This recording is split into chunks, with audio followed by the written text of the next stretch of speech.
گناہ توبہ چونکہ گناہوں سے کی جاتی ہے، اس لیے گناہ کے بارے میں معلومات کا حصول ضروری ہے۔ اس امر کی وضاحت کے لیے اس باب میں گناہ کی حقیقت اور اس سے متعلقہ دیگر ضروری امور کی وضاحت کی جاتی ہے۔ ظاہری اور باطنی گناہ ارشاد باری تعالیٰ ہے، وَذَرُوا ظَاهِرَ الْإِثْمِ وَبَاطِنَهُ إِنَّ الَّذِينَ يَكْسِبُونَ الْإِثْمَ سَيُجْزَوْنَ بِمَا كَانُوا يَقْتَرِفُونَ۔ اور تم ظاہری گناہ کو بھی چھوڑ دو اور باطنی گناہ کو بھی، بلا شبہ جو لوگ گناہ کر رہے ہیں ان کو ان کے کیے کی عنقریب سزا ملے گی۔ اللہ عز و جل اپنے بندوں پر کس قدر مہربان ہے کہ وہ ان کو ہر قسم کے گناہوں سے پاک دیکھنا چاہتا ہے۔ چنانچہ ارشاد فرمایا کہ اے میرے بندو، گناہوں کو بھی چھوڑ دو جن کو مخلوق دیکھتی ہے، ان گناہوں کو بھی چھوڑ دو جن کو صرف میں دیکھتا ہوں، کیونکہ اصل معاملہ اور فیصلہ تو میرے ہاتھ میں ہے۔ دنیا کے کسی نظام حیات میں ایسی جامعیت نہیں اللہ کی جیسی کہ اللہ کے دین اسلام میں ہے۔ اس کی ہر بات جامع، کامل اور مکمل ہے۔ وہ یہ نہیں چاہتا کہ صرف ظاہر کو سنوار لو اور در پردہ جو جی چاہے کرتے رہو، اور نہ یہ چاہتا ہے کہ باطن کو سنوار لو اور ظاہر طور پر جو جی چاہے کرتے رہو، بلکہ وہ یہ چاہتا ہے کہ تمہارا ظاہر بھی آراستہ ہو اور باطن بھی منور ہو، پھر انسان کامل ہوتا ہے۔ علماء کرام ظاہر الاسم سے مراد وہ گناہ لیتے ہیں جو ظاہری اعضاء و جوارح سے کیے جاتے ہیں، اور باطنہ سے وہ گناہ مراد لیتے ہیں جن کا تعلق دل و دماغ اور نفس سے ہے اور قصد و نیت سے کیے جاتے ہیں۔ ظاہری گناہوں کو تو اکثر لوگ جانتے ہیں کہ اس سے مراد شرک، کفر، زنا، چوری، قتل، شراب، سود خوری، جوا اور رشوت وغیرہ ہے۔ باطنی گناہ تکبر، انانیت، حسد، بغض، کینہ، ریاکاری اور خود پسندی وغیرہ ہیں۔ ہر گناہ کا ایک ظاہر ہے اور ایک باطن ہے۔ جب تک دونوں کو نہ چھوڑا جائے، ترک گناہ کا عمل مکمل نہیں ہوتا۔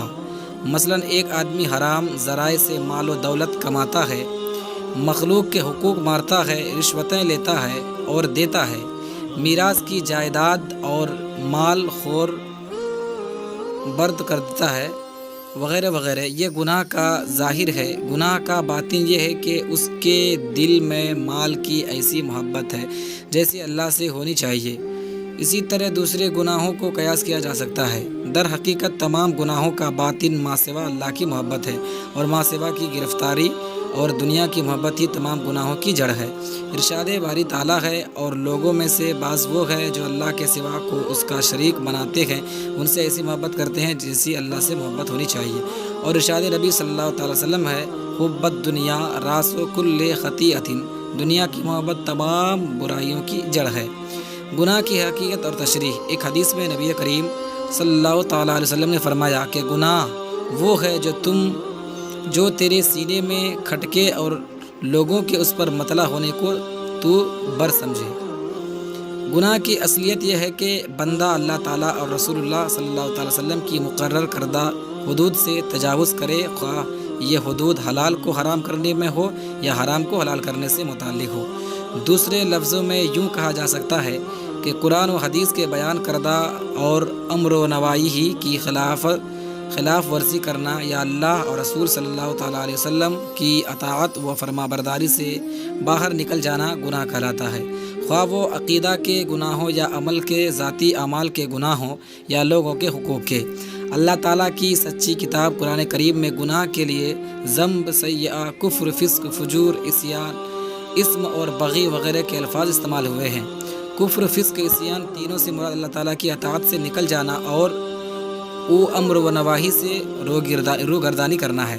تفسیر مظہری میں سورۃ الحجرات کی آیت نمبر 7 کی تشریح کے تحت علامہ ثناء اللہ پانی پتی سے وضاحت فرمائی ہے کہ آیت کے سیاق سے ظاہر ہوتا ہے کہ فسق کفر سے خفیف اور عصیان سے قبیح ہے۔